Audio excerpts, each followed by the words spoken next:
Shalom, selamat pagi. Selamat berjumpa bersama dengan kami dalam Grace Your Hope Compassion Channel. Saudaraku yang diberkati, mari kita akan merenungkan sabda firman Tuhan. Kita mohon pertolongan daripada Tuhan. Mari berdoa. Terpujilah Bapa Kekal, Raja Damai, di dalam nama Tuhan Yesus Kristus, kami mengucap syukur keselamatan yang Engkau berikan di dalam kehidupan kami. Tidak dapat kami raih dengan cara apapun. Di luar Kristus, kami tidak dapat berbuat apa-apa. Engkaulah Tuhan, jalan kebenaran dan hidup. Dan kami mau Tuhan hidup di dalam perjanjian yang baru, di dalam perjanjian yang terbaik, di mana Engkau adalah Tuhan kami menjadi umat-Mu, kami menjadi milik kesayangan-Mu. Terima kasih Tuhan, Engkau yang mengikatkan diri dengan sumpah untuk membawa kami pada keselamatan dan menghapus segala dosa dan pelanggaran kami. Semuanya hanya di dalam satu nama, Tuhan kami Yesus Kristus. Sebab itu kami dapat berharap dan kami dapat mengandalkan Engkau Tuhan. Iman kami tertuju kepadamu. Karena Yesus sudah bangkit, tidak ada alasan untuk tidak percaya. Terima kasih Bapa di surga. Kami mau merenungkan firman-Mu, kiranya dapat menguatkan kami. Kami mau terus hidup di dalam pujian penyembahan, di dalam ruang maha kudus-Mu Tuhan. Kami akan terus berjalan di dalam tuntunan Engkau. Di dalam nama Yesus kami bersyukur. Kami berdoa. Haleluya. Amin. Saudara, mari kita hidup di dalam satu hubungan pribadi dengan Tuhan dan mengalami ginosko setiap hari. Saudara, saya merenungkan kebaikan Tuhan hari-hari ini bahwa orang yang tinggal di dalam Tuhan, dia akan tetap kuat dan bertindak. Dalam tinggal tenang dan percaya, di situ terletak kekuatanmu. Saudara, saya bukan mau dibilang tidak punya masalah, saya punya banyak masalah. Tetapi saudara yang diberkati, ini mujizat itu nyata, saudara. Ketika kita di dalam badai, di dalam masalah, saudara, hanya dengan berlari kepada Tuhan. Entah dari mana persoalan itu selesai. Entah dari mana persoalan itu dapat saya lewati, lalui dengan penuh ketenangan. Saya hanya berdoa, Tuhan, berjaga di pintu bibir mulutku supaya aku tidak terlanjur dengan kata-kataku. Saya mau bilang, saudara, saya mau bersaksi di hadapan Tuhan bahwa masalah yang saya khawatirkan itu redah. Dan saya katakan, Tuhan Engkau pegang kendali. Firman Tuhan berkata begini di dalam batin saya. Katakan, di dalam Tuhan Engkau hidup. Di dalam Tuhan Engkau diberikan ketenangan. Musuh-musuh tidak dapat menyerang. Panah intimidasi tidak dapat menyerang. Aku perkatakan, saudara. Dan masalah yang aku hadapi, saudara, Tuhan menjadi pembelaku. Saya tidak tahu dari mana datangnya pertolongan itu, tapi pertolongan itu saya yakin datangnya dari Tuhan. Atmosfer itu Tuhan kendalikan. Saya dapat berkata-kata di dalam masalah saya dengan penuh hikmat dan masalah itu reda. Nah, saudara yang sama ingatkan begini, kalau kita mengikat perjanjian dengan Tuhan, saudara tidak usah khawatir, karena yang akan berurusan dengan masalahmu itu Tuhan. Makanya saudara, bahkan kepada Abraham, dia mengikatkan diri dengan sumpah, dengan berjalan di tengah-tengah korban persembahan itu dengan asap dan api yang menyala-nyala. Nah, saudaraku yang diberkati, kalau Tuhan yang berjanji, dia pasti tidak akan mengingkari. Kalau kita berjanji, kita punya eh, punya kesempatan untuk atau punya peluang untuk gagal. Tapi Tuhan tidak pernah punya peluang untuk gagal. Makanya saudara, kalau saudara memberanikan diri mengikat perjanjian dengan Tuhan, Tuhan yang memeluk kita. Dia yang qualified untuk menuntaskan semua janji-janjinya. Kita nggak qualified, saudara. Kita punya keterbatasan, tapi yang Tuhan cari, hatimu. Mau nggak melekat dengan Tuhan? Kalau kamu melekat dengan Tuhan, maka di dalam perjalananmu engkau akan jatuh, Tuhan yang topang. Hari ini kita mau berbicara bagaimana pelayan-pelayan perjanjian baru. Itu kemuliaannya jauh lebih besar daripada pelayan-pelayan perjanjian lama. Mengapa? Karena Kristus sudah menyelesaikan semuanya. Musa saja di padang gurun Sinai, di padang gurun, saudara. Pada waktu itu Yahweh yang berfirman kepada dia, Yahweh berjanji dan menepatinya. Terlebih lagi perjanjian yang sudah dimateraikan dengan darah anaknya sendiri, yaitu Yesus Kristus Tuhan. Lebih mulia lagi. Amin. Mari kita baca merenungkan firman Tuhan ini bersama-sama. Saudara, tema pada pagi hari ini, hidup dalam kemuliaan yang baru. Hidup di dalam kemuliaan di dalam perjanjian yang baru. Perjanjian yang lama itu baik, tapi Tuhan memantraikan dengan perjanjian yang baru dengan darah anaknya yang kudus. Di dalam ayat yang ke-17 dari 2 Korintus pasal yang 3. Karena Tuhan adalah roh. Dan di mana ada roh Allah, di situ ada kemerdekaan. Ini ayat yang luar biasa, saudara. Saya betul-betul merasakan pertolongan. Kalau kita mengikatkan janji dengan manusia, kita membuat satu kontrak dengan manusia. Manusia saja berupaya untuk menepati janji-janji dalam klausul kontrak. Terlebih Tuhan. Kalau saudara sudah mengikatkan perjanjianmu dengan Tuhan, Tuhan yang bersumpah demi namanya sendiri sebagai pencipta kita. Bagaimana mungkin dia akan membatalkan perjanjian? Dan dia berkata, aku adalah roh. Di mana ada aku, di situ ada kemerdekaan. Ini benar-benar terjadi, saudara. The deliverance of God, it is happening. Saudara, baru-baru saya menyaksikan juga satu tayangan tayangan dari pelayanan yang ada di luar negeri, saudara. Bagaimana seorang itu perempuan dikuasai oleh demonic spirit. Ya, ternyata selama hidupnya dia itu begitu dikuasai dengan roh perdukunan. Karena dia tidak tahu Tuhan. Dia hidup di dalam perdukunan. Dia melakukan berbagai-bagai hubungan dengan roh kuasa kegelapan selama itu. Suatu ketika dia dilayani oleh seorang hamba Tuhan. Lalu dia meraung-raung ketika didoakan, saudara. Dan spirit itu keluar. Waktu keluar spirit demonik itu, iblis itu, maka dia dilepaskan. Beberapa waktu lamanya setelah dia sudah mengalami kelepasan, dia sudah mengalami kehidupan di dalam Tuhan, dia bersaksi. Ternyata waktu dia sebelum itu dia hidup di dalam perdukunan. Waktu dia hidup di dalam perdukunan, apa yang terjadi? Saudara, orang pikir kalau mereka memiliki kuasa ya untuk mematikan orang, untuk melakukan sihir tenung, kemudian mereka mendapat uang ke dan lain sebagainya. Apakah mereka bahagia? Kesaksian dari perempuan ini, dia tidak bahagia. Dia merasakan anxiety, kekhawatiran yang luar biasa, dan dia ketemu dengan spirit-spirit yang menakutkan. Tetapi dia terpaksa harus hidup di dalamnya karena dia sudah mengikatkan perjanjian dengan iblis, dengan demonik. Namun satu hal, saudara, ketika dia datang dengan Tuhan, di dalam satu pelayanan, dia dibebaskan, dia dilepaskan. Pada saat itu, dia tidak lagi mengikatkan diri dengan perjanjian dengan the spirit of the demonic, tapi dia mengikatkan diri dengan perjanjian dengan Tuhan. Dia mengalami kemerdekaan, dia dilayani, dia mengalami kemerdekaan. Saudara, iblis itu nyata, tapi Tuhan lebih nyata. Iblis itu sudah nggak ada kekuatan, tapi dia bisa menipu daya. Dan kalau kau berespon terhadap kuasa iblis, kau akan diikat. Percabulan itu dari iblis, saudara. Makanya saudara, kalau jatuh dalam dosa percabulan, saudara masih pengen pergi ke gereja, saudara sebenarnya sedang diikat. Saudara tidak merdeka. Tinggal dalam Tuhan, karena Tuhan adalah roh, dan di mana ada roh Allah, di situ ada kemerdekaan. Kemerdekaan dari ikatan kuasa kegelapan, kemerdekaan untuk mengalami kesembuhan, kemerdekaan finansial, saudara. Nah, saudara, di pasal 3 ayat 1 dan sampai 18 ini kita akan belajar bahwa Paulus menekankan perbedaan antara perjanjian lama, yaitu hukum Taurat yang ditulis di loh batu, dan perjanjian baru yang ditulis oleh roh Allah di dalam hati manusia, menurut Yeskiel 36 ayat 26 dan seterusnya. Dia menjelaskan bahwa pelayanan dalam perjanjian baru membawa kemuliaan yang lebih besar, karena bukan lagi berdasarkan hukum yang mematikan, hukum yang tertulis, tapi ada roh Tuhan yang memberi hidup. Itu sebabnya, saudara, jika engkau mengikatkan diri dengan perjanjian dengan darah Yesus Kristus Tuhan, saudara akan menerima roh Tuhan. Mari kita baca firman Tuhan ini bersama-sama dengan judul perikop pelayan-pelayan perjanjian yang baru dari 2 Korintus 3 ayat 1 hingga ayat 18. Adakah kami mulai lagi memujikan diri kami? Atau perlukah kami seperti orang-orang lain menunjukkan surat pujian kepada kamu atau dari kamu? Kamu adalah surat pujian kami yang tertulis dalam hati kami dan yang dikenal dan dapat dibaca oleh semua orang. Karena telah ternyata bahwa kamu adalah surat Kristus yang ditulis oleh pelayanan kami, ditulis bukan dengan tinta tetapi dengan roh dari Allah yang hidup, bukan pada loh-loh batu, melainkan pada loh-loh daging yang hidup di dalam hati manusia. Demikianlah besarnya keyakinan kami kepada Allah oleh Kristus. Dengan diri kami sendiri, kami tidak sanggup untuk memperhitungkan sesuatu seolah-olah pekerjaan kami sendiri. Tidak, kesanggupan kami adalah pekerjaan Allah. Ialah bahwa kami juga sanggup menjadi pelayan-pelayan dari suatu perjanjian baru yang tidak terdiri dari hukum yang tertulis, tetapi dari roh. Hukum yang tertulis mematikan, tetapi roh menghidupkan.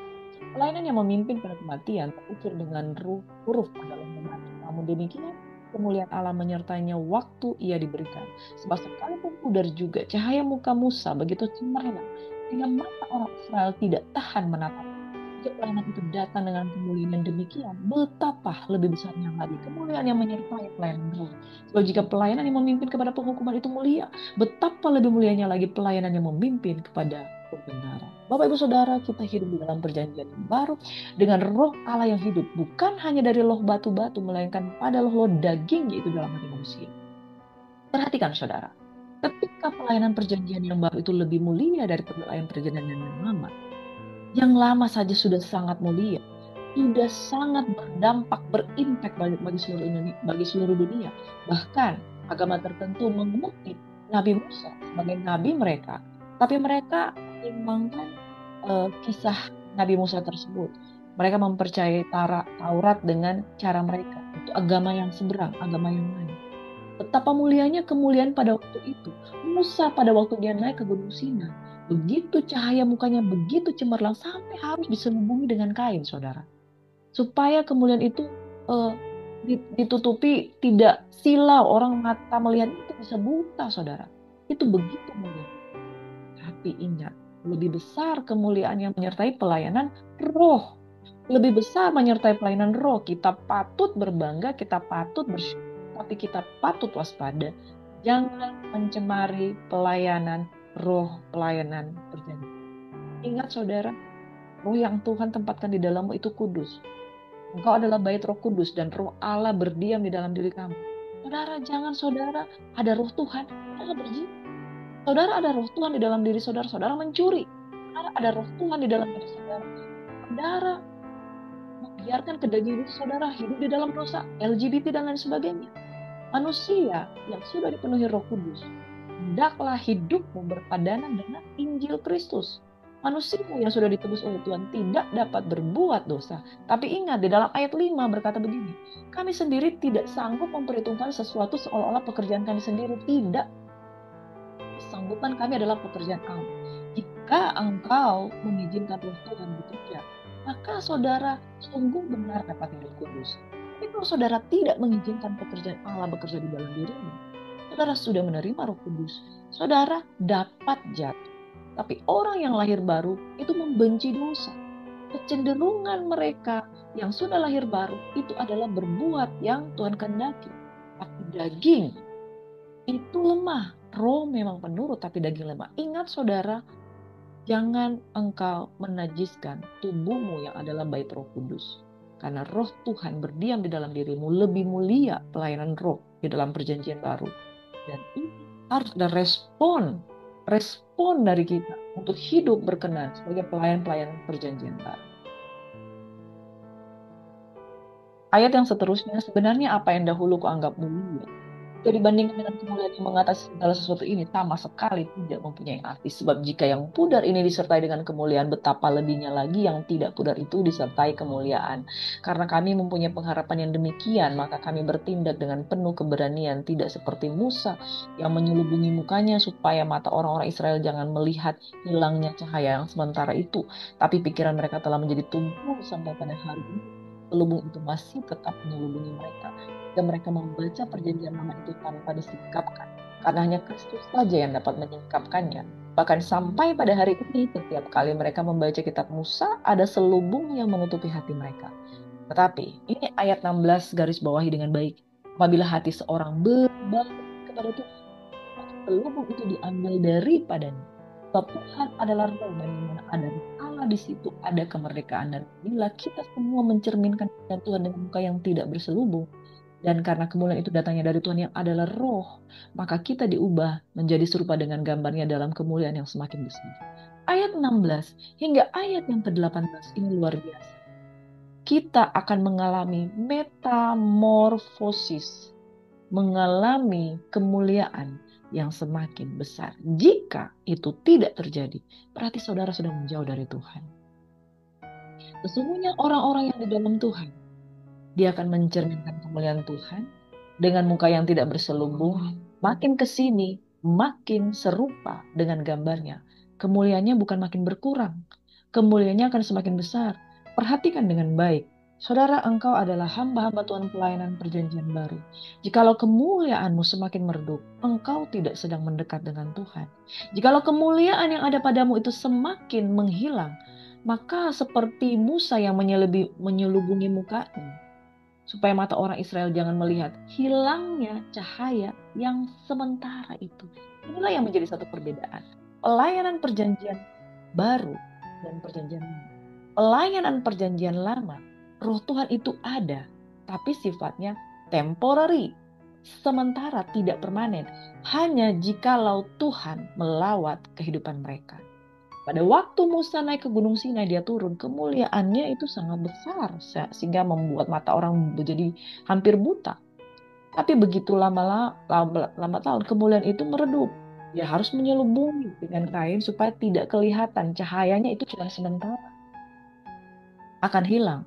Dan orang Israel masih tidak dapat mengalami penyingkapan selama seluruh ada di dalam diri mereka. Tapi ini ayat 16 ini penting, saudara, bahwa orang benar yang sungguh-sungguh lahir baru, kalau dia sungguh-sungguh cinta Tuhan, hatinya tuh harus berbalik kepada Tuhan tanpa pertobatan. Tidak ada seorang pun akan melihat kemuliaan Tuhan. Pertobatan. Orang berbalik pada Tuhan, selubung itu akan diambil. Maka kita akan melihat Tuhan dengan wajah yang tidak berselubung, muka ke muka. Nah, ingat ayat 17. Tuhan adalah roh.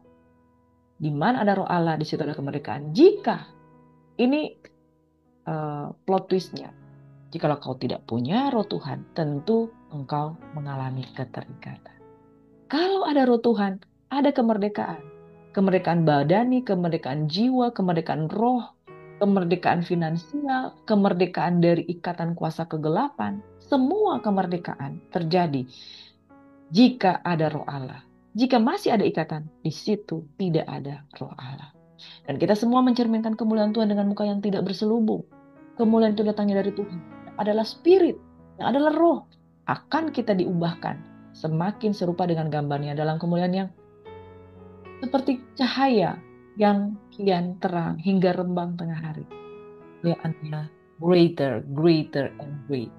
Kalau kemuliaan itu memudar, kemuliaan itu menurun, saudara berarti sedang terikat, sedang mengalami belenggu, sedang dikuasai dosa. Berbalik, saudara. Kata kuncinya, jika hati seorang berbalik kepada Tuhan, di situ ada kemerdekaan. Amin. Saudara yang diberkati, di dalam ayat yang kedua dan ketiga, kamu adalah surat Kristus yang ditulis oleh Allah yang hidup. Betapa mulianya perkataan ini memuliakan anak-anaknya yang sudah dilahirkan kembali. Saudara, bukankah kita bangga dikatakan kita surat Kristus? Ditulis oleh roh Allah yang hidup. Diberikan dengan cuma-cuma. Pada waktu zaman Musa, roh kudus itu temporary diberikan. Pada waktu Tuhan benar-benar hadir. Tapi kita sekarang adalah baitnya Tuhan. Hidup kita adalah refleksi. Kalau Kristus tinggal di dalam kita, kemuliaannya itu nyata. Kalau roh Tuhan ada pada kita, kemerdekaan itu nyata. Dunia membaca Kristus melalui sikap dan tindakan kita. Dan bukan lagi hukum tertulis, tapi transformasi hati oleh roh kudus. Makanya saudara, mengapa kita dikatakan saksi Kristus? Karena dari perbuatan kita, dari buahnya, pohon itu dikenal. Apakah saudara berbuah buah-buah roh? Kasih, sukacita, damai sejahtera, kebaikan, kemurahan, kesetiaan, kelemah lembutan, penguasaan diri, amin, dan lain-lain, kemurahan hati itu semuanya Tuhan kerjakan di dalam diri kita. Mereka akan tahu, oh bapaknya itu Kristus. Tapi kalau saudara buahnya adalah percabulan, perbuatan daging ternyata, percabulan, hawa nafsu, kecemaran, perselisihan, perseteruan, iri hati dan dengki, rupa-rupa perbuatan daging. Siapakah yang menjadi Bapa? Kita menjadi surat Kristus dan dibaca oleh banyak orang. Surat Kristus. Oh, Kristus menyatakan kasihnya kepada umat manusia. Dari mana dia lihat? Dari saya, dari Anda, dari kita semua. Suratan terbuka di mana kita terbaca bagi semua orang. Amin. Poin yang kedua firman Tuhan di dalam ayat 6 sampai ayat yang ke-11. Poin yang kedua itu pelayanan di dalam kemuliaan. Sebab huruf mematikan tetapi roh menghidupkan.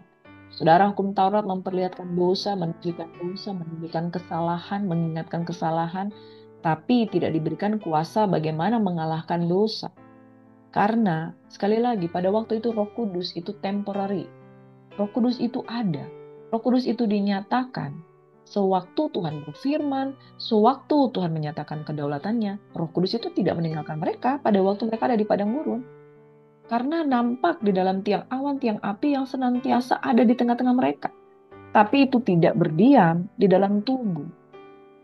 Nah, di situ ada tabernakel, ada tabu Tuhan. Roh Tuhan itu berada di sana. Dan semua orang yang mau ketemu dengan Tuhan itu diwakilkan oleh para imam di ruang kudus dan para imam besar di ruang maha kudus. Dan seorang imam besar di ruang maha kudus, perjanjian baru memberikan kuasa melalui Roh Kudus untuk hidup di hadapan di dalam, inside of us. Pelayanan yang sekarang adalah pelayanan yang mau pada hidup dan pengharapan. Pelayanan perjanjian baru lebih mulia karena Roh Tuhan itu nyata. Bisa dirasakan oleh semua orang yang berbalik kepada Tuhan, yang selubung sudah. Poin yang ketiga di mana ada Roh Allah, di situ ada kemerdekaan, kemerdekaan dalam Roh. Nah, kita ini ada kesempatan untuk mengalami kemerdekaan dari demonic spirit, dari spirit percabulan, kenajisan, hawa nafsu, kecemaran, perseteruan, ikatan-ikatan emosional. Nah, saudara, bukan berarti ketika kita sudah bertobat, saudara akan bebas dari emosi. Tapi itu adalah pilihan, saudara. Makanya kita hidup di dalam dunia yang masih dikuasai oleh dikatakan roh jahat itu bukan dia memiliki kuasa penuh, tapi dia menipu daya.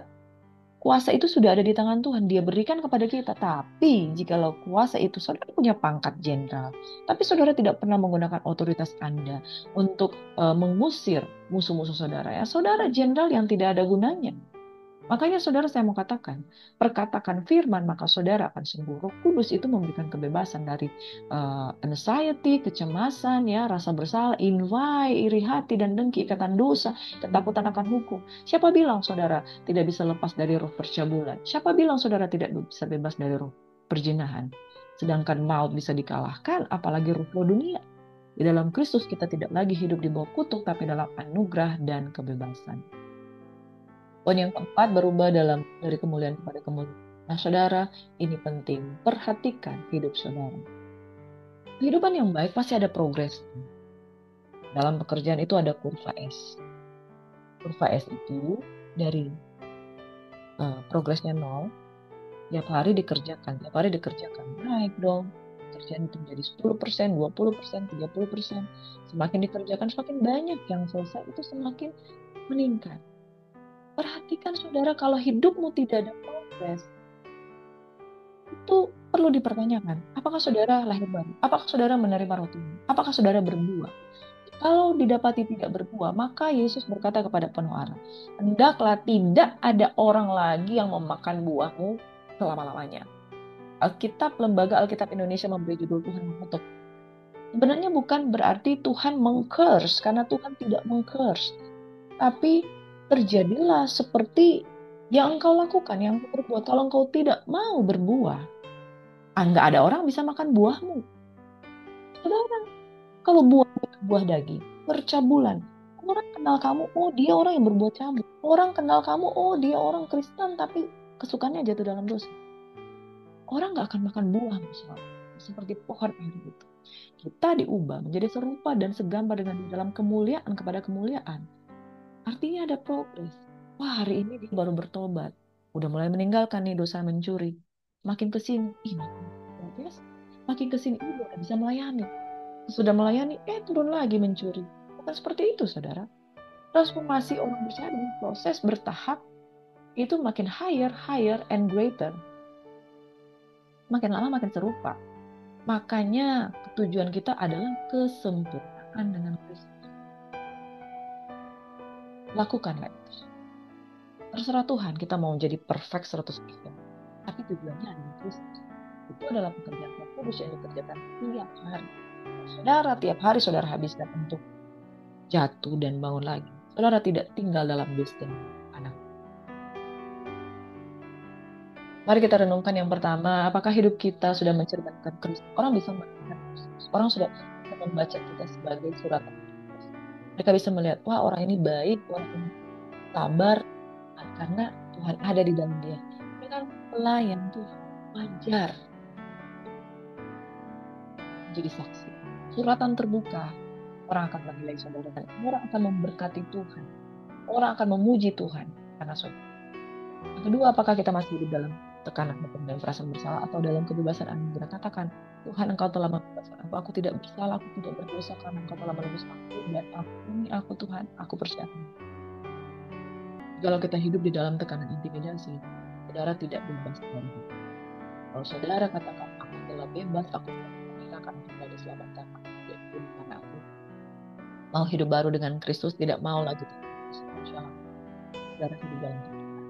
Saudara, mari izinkan Roh Kudus mengubah kita, mengubah dari hari demi waktu demi waktu, tahun demi tahun.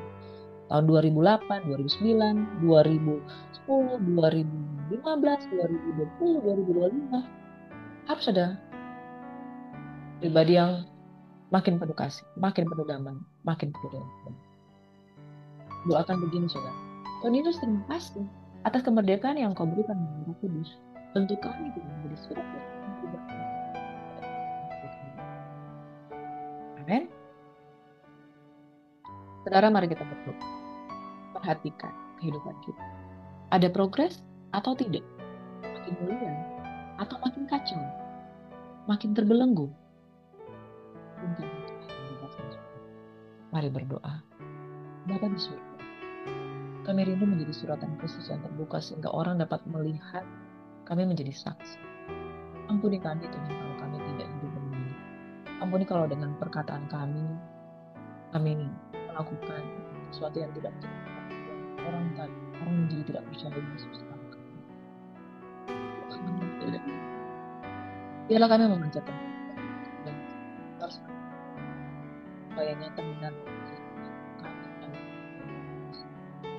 kami diubahkan menjadi semakin serupa dan segambar dengan Kristus dalam kemuliaan yang lebih.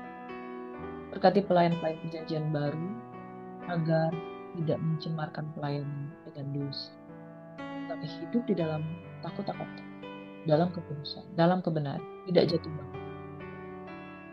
Memperhatikan hidup Ginosku mengalami kebenaran yang benar. Ampuni salah dan dosa. Penerimaan itu semua. Supaya kami makin dibawa pada kebenaran Tuhan dalam kebenaran yang kudus. Ini nama Yesus Tuhan dalam syukur. Diberkatilah keluarga kami yang belum mengalami keselamatan. Berkatilah teman-teman kami yang belum mengalami keselamatan. Teman-teman keselamatan dengan Tuhan. Bahwa kami menjadi saksi di dalam kehidupan. Ya, kami dalam Haleluya. Amin. Dalam selamat beraktivitas, saudara. Tuhan Yesus memberkati.